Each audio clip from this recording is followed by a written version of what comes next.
Electricity के numerical सिखाता हूं तुम लोगों को आज, है ना। किस किस को दिक्कत है? तो सबसे पहले देखो इलेक्ट्रिसिटी में अगर हम बात करें कि रेजिस्टेंस की, है ना, तो रेजिस्टेंस जो होता है हमारे पास क्या होता है बच्चों? Resistance is equal to resistivity L upon A। यहां जो रेजिस्टेंस है बेटा वो डायरेक्टली प्रोपोर्शनल है लेंथ के। किसके? लेंथ के। डायरेक्टली प्रोपोर्शनल का मतलब होता है कि एक इंक्रीज होगा तो दूसरा भी इंक्रीज होगा। मान लिया लेंथ डबल हो गई तो रेजिस्टेंस भी डबल हो जाएगा। इसका सिंपल सा फंडा ये समझ सकते हो आप। जबकि R इनवर्सली प्रोपोर्शनल है एरिया के, R इनवर्सली प्रोपोर्शनल है एरिया के, ठीक है। इट मींस कि अगर एरिया डबल हो जाएगा तो रेजिस्टेंस आधा हो जाएगा। समझ में आ रहा है? जब ये चीज क्या होती है डबल, तो ये हाफ हो जाती है, और ये हाफ होगी तो ये डबल हो जाएगी, ठीक है। अब जो ये रेसिस्टिविटी होती है जिसको हम रो कहते हैं, रेसिस्टिविटी फिक्स्ड होती है। ये हर एक मटेरियल की अलग होती है। जिस भी मटेरियल का आपका वायर है उस पर डिपेंड करेगी, ये रेसिस्टिविटी पे डिपेंड नहीं करेगी। जैसे कॉपर का वायर है, कॉपर का वायर आप इतना सा ले लो, इतना बड़ा ले लो या इतना बड़ा ले लो, कॉपर का वायर की रेसिस्टिविटी वही रहेगी। रेसिस्टिविटी का मतलब क्या है कि वो अपने अंदर से किस रेट पे या कितनी ज्यादा इलेक्ट्रिसिटी पास कर सकता है, या कितना ऑब्स्टेकल पैदा कर सकता है इलेक्ट्रिसिटी के फ्लो में। जो ज्यादा ऑब्स्टेकल पैदा करेगा वो बेकार कंडक्टर होगा, और जो कम ऑब्स्टेकल पैदा करेगा वो बढ़िया कंडक्टर होगा, है कि नहीं। तो रेसिस्टिविटी हमें यही बताती है कौन बढ़िया कंडक्टर है कौन बेकार कंडक्टर है। सिंपल सी बात हम ये समझ सकते हैं। तो रेसिस्टिविटी फिक्स्ड रहेगी। कॉपर है तो वो कॉपर छोटा हो बड़ा हो उससे कोई फर्क नहीं पड़ेगा, समझ गए। बस मटेरियल अलग हो जाएगा तब रेसिस्टिविटी बदलेगी। मटेरियल ही चेंज हो जाएगा अगर तो ही रेसिस्टिविटी बदलेगी। एल्यूमिनियम का वायर यूज कर रहे थे फिर कॉपर का करने लगोगे तो रेसिस्टिविटी पे फर्क आएगा। एल्यूमिनियम के वायर को बड़ा कर दो, छोटा कर दो, उसे मोटा कर दो, पतला कर दो, उन सब केसेस में वो रेसिस्टिविटी सेम रहेगी, समझ गए। तो रेसिस्टिविटी बदलने के लिए क्या करना पड़ेगा? वायर ही चेंज करना पड़ेगा। चलो अब देखो पहला क्वेश्चन समझो। एक एक क्वेश्चन को ना आराम से समझना, बिल्कुल तसल्ली से, कोई ज्यादा जल्दबाजी नहीं। अब 4 ओम वायर, ये क्वेश्चन बहुत इंपॉर्टेंट होता है बोर्ड के प्रोस्पेक्ट से भी और आपके समझने के लिए भी। अब 4 ohm wire is double donate. 4 ohm wire क्या हो गया? डबल डोनेट, है ना। Calculate the new resistance of the wire. अब बच्चों ये क्या है आपका रेसिस्टेंस, कितना है?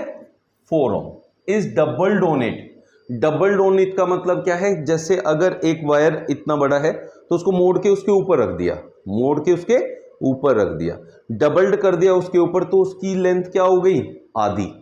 ये था, मोड़ के इसके ऊपर रख दोगे तो लेंथ क्या हो जाएगी? आधी हो जाएगी। समझ रहे हो? जैसे आप लोग ये वायर लो और इसको बीच में से ऐसे करके ऐसे कर दो तो इसकी लेंथ आधी हो गई कि नहीं होगी? समझ में आ गया? तो लेंथ इज हाफ। तो एल डैश ले लेते हैं, L dash is original length का हाफ हो गया। और जब ऐसा होगा तो एरिया क्या हो जाएगा उसका? एरिया क्या हो जाएगा? वो भी डबल हो जाएगा। एरिया क्या हो जाएगा? डबल हो जाएगा। देखो लेंथ तो हो गई हाफ और एरिया हो गया डबल, क्योंकि जितना मोटा ये है इतने मोटा इसके ऊपर आ गए तो एरिया क्या हो गया? डबल। तो ऐसे केस में एरिया डबल हो जाता है। तो A dash will be 2a, A dash will be 2a।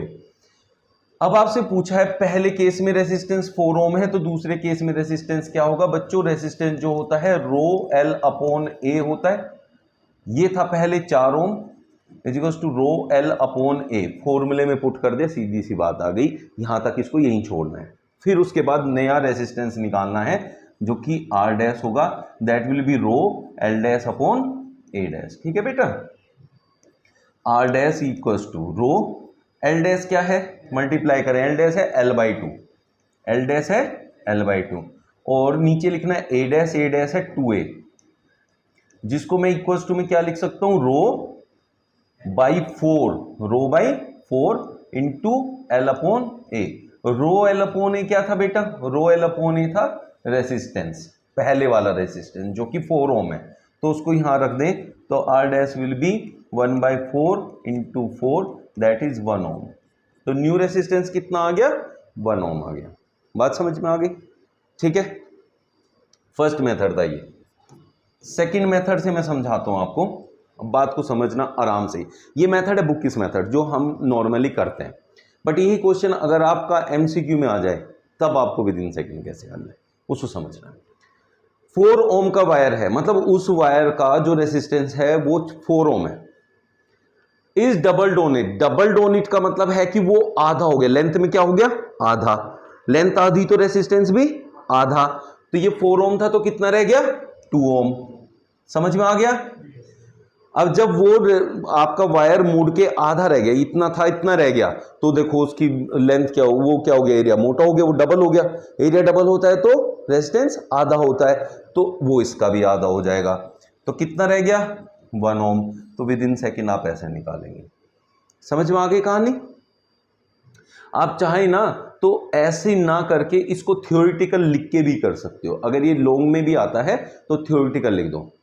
क्या लिखना है, as length is directly proportional to resistance, length is halved then resistance will be halved, therefore it will be 2 ohm. Area will be doubled as we know that area is reciprocal to the resistance, area is doubled therefore resistance will be halved, जो किसका half होगा इसका, that will be 1 ohm. This is your answer. Clear हो गया।